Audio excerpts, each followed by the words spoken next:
سنو کہ اللہ کی آیتوں سے انکار ہو رہا ہے اور ان کی ہنسی اڑائی جا رہی ہے،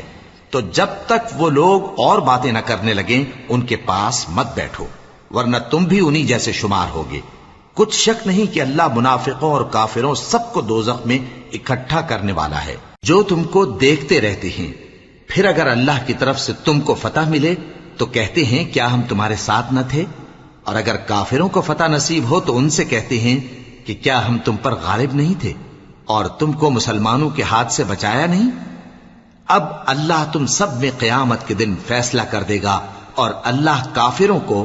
مومنوں پر ہرگز غلبہ نہیں دے گا۔ منافق ان چالوں سے اپنے نزدیک اللہ کو دھوکہ دیتے ہیں،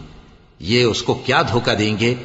وہ انہی کو دھوکے میں ڈالنے والا ہے۔ اور جب یہ نماز کو کھڑے ہوتے ہیں تو سست اور کاہل ہو کر، صرف لوگوں کے دکھانے کو، اور اللہ کو یاد